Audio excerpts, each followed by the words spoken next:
Bonjour, je m'appelle Ilias Lambert et je vais vous présenter ce que je prends le matin.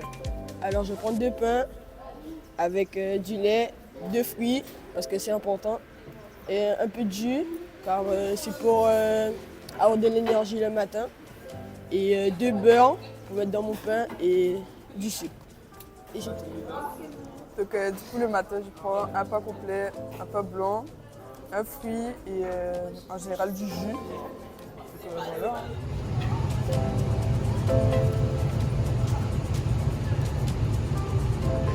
On va faire des passes au milieu là, on sera là. Et après on va rentrer dans l'atelier, je vais vous l'expliquer tout à l'heure. Ok? Donc c'est parti. Protocole. Soyez sérieux. Qui gère le protocole? Qui ça? Fais-le bien couché. Regarde ce qu'on fait. C'est pas ce que tu fais qu'on fait là. Soyez juste. Tapez dans le ballon.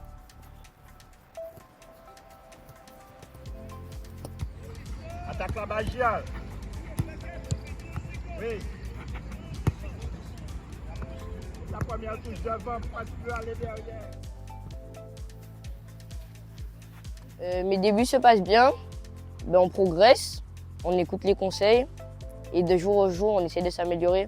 Nous sommes le matin, c'est l'entraînement du matin. L'entraînement le plus dur de la semaine pour moi parce qu'on vient de se lever et c'est pas forcément évident de jouer au football quand on sort du réveil. Et puis là, en plus, cette fois, il faut que tu enchaînes les cours. Oui, là on va à l'école. Donc le mardi, c'est clairement la journée la plus fatigante, la plus dure pour vous Oui, parce qu'on a 2 entraînements dans la journée, l'après-midi et le matin. Alors niveau devoir, on a des heures d'études qui nous permettent d'avancer sur nos leçons.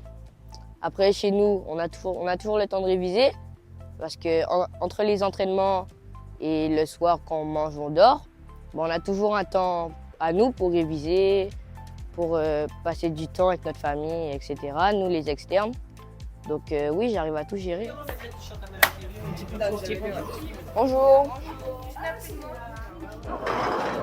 Des espèces disparaissent et d'autres apparaissent. 2. Une transformation au cours de laquelle l'état physique de la matière est modifié sans modification de la structure moléculaire. D'accord. Il faut comprendre que la cité, c'est la matérialisation d'un projet. Quel était le projet? C'était offrir une solution scolaire à des sportifs. La solution scolaire, elle veut dire quoi? Elle veut dire qu'en fait, que le cours ne va pas empêcher le fait que l'enfant puisse aller à l'entraînement. Le fait que les absences ne soient pas systématiquement répertoriées sur un bulletin avec une attente de justification, puisqu'on connaît le contexte. Le fait que l'enfant puisse trouver des cours ou une évaluation de rattrapage ou un examen blanc par anticipation ou à son retour, parce qu'en fait, on sait pertinemment qu'il a d'autres engagements et justement, nous sommes pensés pour accepter et nous adapter à cet engagement. Nous sommes la solution éducation nationale à un projet sportif fort.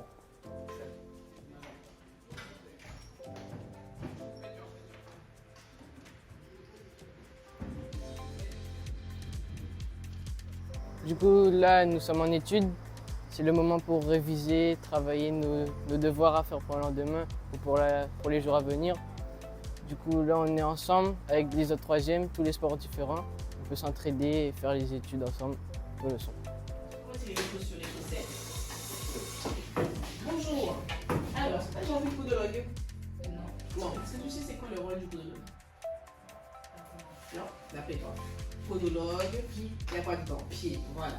On aime bien réussir notre métier à pied, mais c'est plus que ça.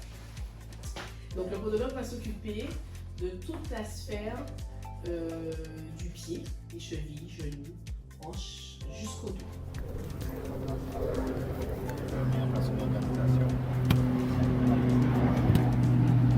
On passera à 2 touches.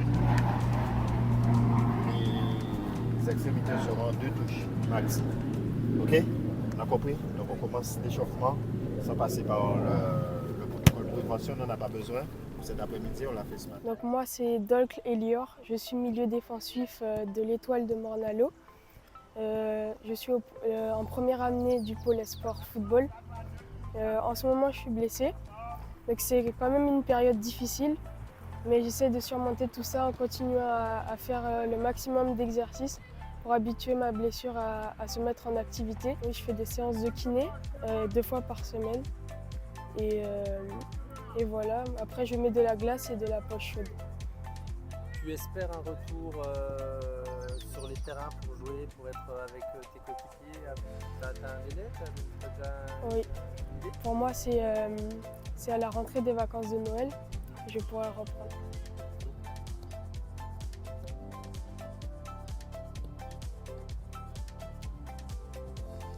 Ok, top. Maintenant, appel contre appel. Vous avez vu, j'ai pris de la distance. Je pars, tac, et je viens. Là, ça passe. Et j'enchaîne. La semaine se déroule, école le matin, études après, entraînement. Sauf le mardi où nous avons deux séances. Une séance spécifique vraiment pour travailler techniquement et tactiquement le jeu au poste des joueurs. Et l'après-midi, on travaille normalement. Pourquoi 2 séances? On a beaucoup de manques et on a eu cette opportunité aussi par la réorganisation aussi de la cité scolaire qui nous a permis d'avoir les 2 heures le matin. Une le mardi où on fait que du jeu au poste et le jeudi on profite quand même pour sortir un peu de ce contexte football où on parle de tout. Il y a une discussion avec les enfants et donc ça nous permet aussi d'apprendre à les connaître et donc de discuter avec eux souvent. Sinon, on a aussi le vendredi après-midi, comme on les a de 14h à 17h, de 14h à 15h à peu près.